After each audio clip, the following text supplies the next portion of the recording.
Hey guys, welcome back to the channel. This is going to be a real short video to try and, I don't know, justify whatever, help you guys out. But if you are looking at doing any kind of social media, TikTok, Instagram, Facebook Reels, YouTube, like, I don't know how to put this into words, but you got to have some thick skin. Like, I'll go through and I'll sit down. I usually half hour, 45 minutes, and I try to knock out comments. So sometimes I miss some, and sometimes people take it personal. Sometimes you get people that just want to pick fights, and you got to just kind of laugh it off. And that took me a long time to realize in life, is that, you know, some of these videos, 100,000, 200,000 views, and you got people that have no idea what they're looking at. You have people that are just, the sarcasm goes over their head. Like, the guys that watch the videos, whether what platform I put them on, and kind of know my sense of humor, know about me, know that some of the stuff I say is just kind of satire, and it's crazy to me. So if you're going to start any of this stuff, number one, have thick skin. Number two, try your best to reply to the serious comments. If they're just trash talking, just scroll on by. Or my favorite is like, thanks for the comment, you push the content further. But, you know, obviously Instagram was where I started, and I posted just a lot of truck content, build my truck. Then I did the YouTube after everyone on Instagram said to do YouTube, and I've tried to keep my YouTube more geared towards guys doing it themselves or guys really interested in trucks. And I really haven't done a lot of satire stuff.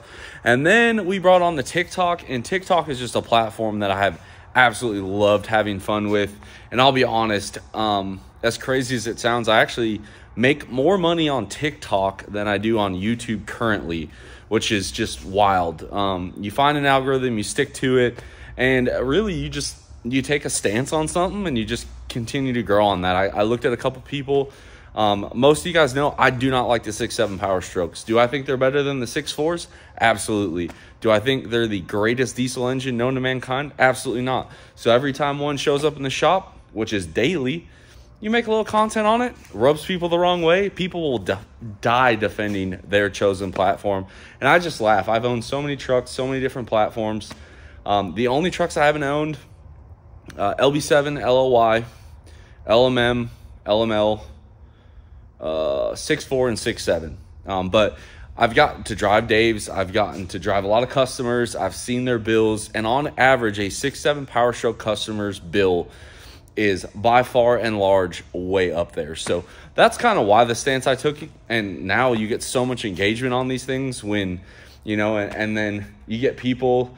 And the only time I ever get really, it rubs me the wrong way is when people try to say I'm dishonest or we fake, like that bothers me. So that will make me deep dive in. But if you guys are going to do this, like, find something you love to do and make videos on it. When I first started YouTube, this truck was silver. It was stock.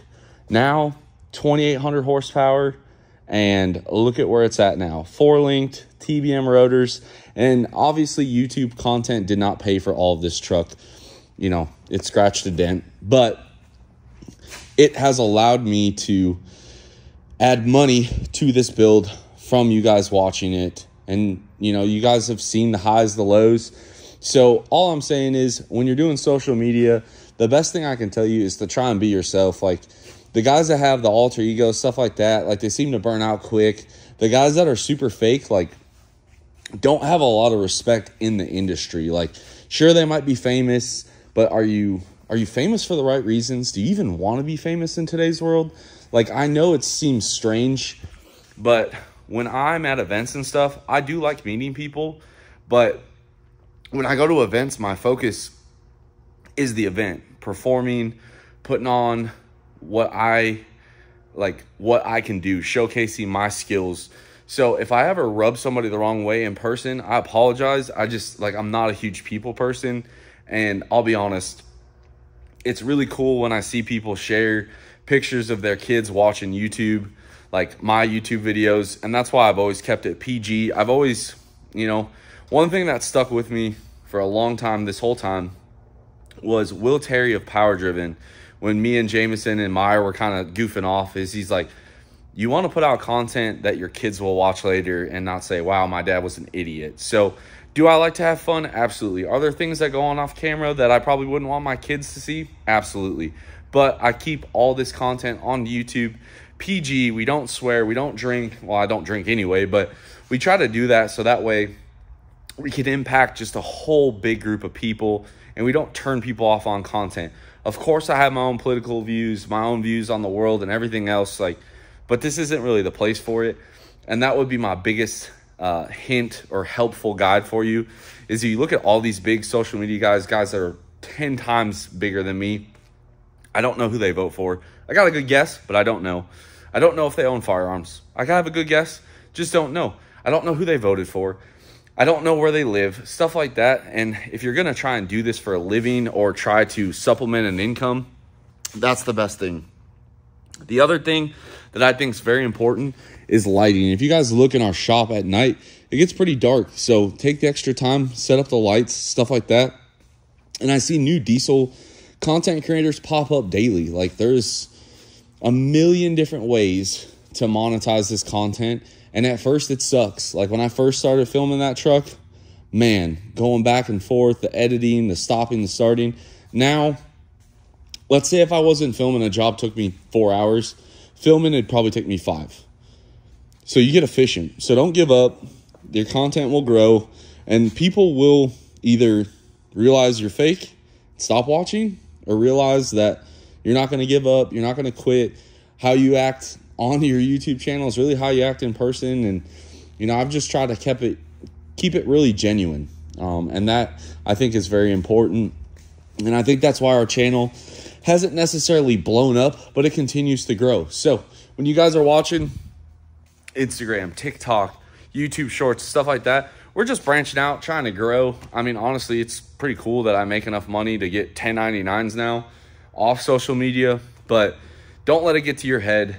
There's always somebody bigger, badder, better, faster, more power than you. And once you accept that, and I think a lot of that is just me getting older. Me getting older now. But again, if you come to me, ask for help, I'm here to help. Really, I try to reply to comments. If I miss yours, it is not on purpose. Like, on average, I get about 20 to 30 Instagram messages a day, probably about 15 messages on Facebook. TikTok's just insane. I think I have over 100 requests that I haven't even got to yet. YouTube comments. So please, please, please do not think that I am just, you're not worth my time, anything like that. Like, it's not the case.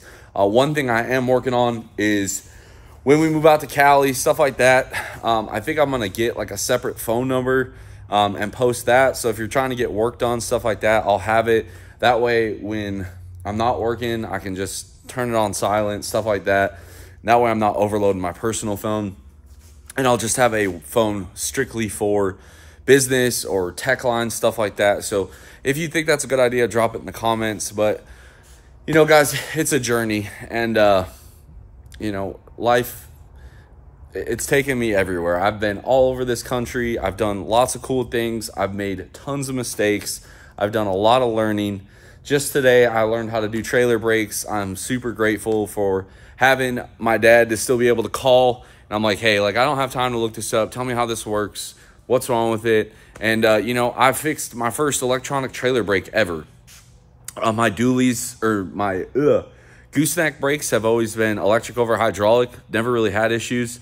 The enclosed trailer brakes were electric, where the magnet pulls on the drum, kicks the lever over, and it's like a really weird shoe design.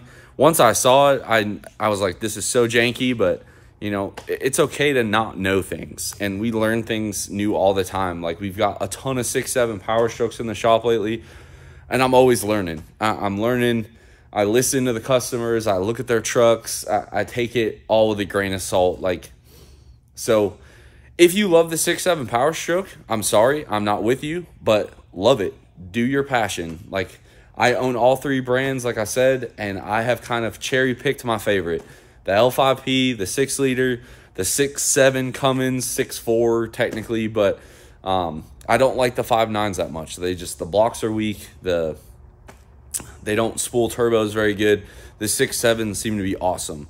But that being said, if you love 7.3s, whatever the case may be, like, I'm all for it. As long as it burns on diesel fuel, I'd probably be interested in at least a little bit of it. So with that being said, guys, hopefully that helps a little bit on the content. Maybe that'll answer sometimes why I don't always get back to people.